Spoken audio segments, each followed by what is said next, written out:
seule chose qui peut te sauver, c'est d'espérer à autre chose.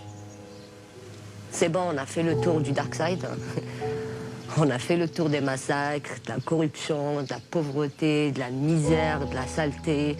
On connaît ça, on sait très bien vivre avec ça, on sait survivre dans ça. Et si on essayait autre chose? On n'a plus grand-chose à perdre, sauf nous-mêmes. Et on s'est déjà perdu. Et avec cette révolution, on s'est retrouvés, on a retrouvé qui on était réellement.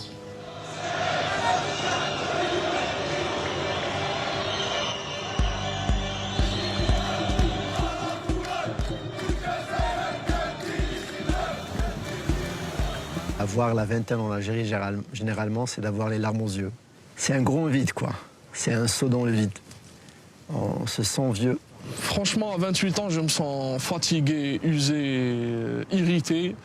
J'ai l'impression d'en avoir 40 parce que tu dois te battre pour avoir le minimum.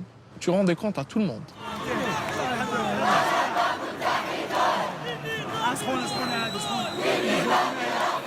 Ce pays te fait du mal, te fait perdre ton temps, ta jeunesse, ton énergie, tout.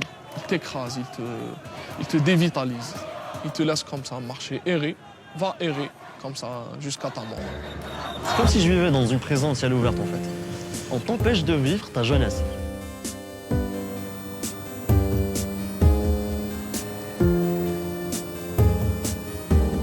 Je me sens vraiment étouffé dans le pays dans lequel je vis. Pourtant, c'est un pays que j'aime, mais je me sens étouffé.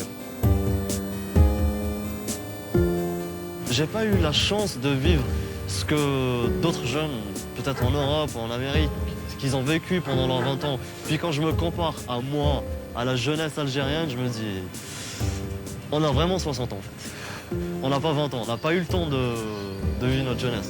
Encore une fois, là, on se bat pour vivre pleinement. C'est une nouvelle ère dans l'histoire de l'Algérie. Et j'aime bien croire que c'est la plus belle et la plus importante.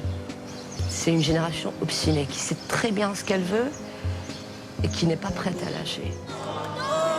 Les enfants qui ont 5 ans, 6 ans, 7 ans et qui ont pris l'habitude de sortir chaque vendredi, de connaître ce sentiment d'appartenir à une nation, cette union.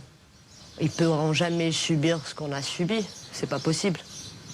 Et ça, c'est notre plus grande victoire, je pense. C'est ça l'investissement, le vrai investissement qu'on a fait. C'est ça le hirak.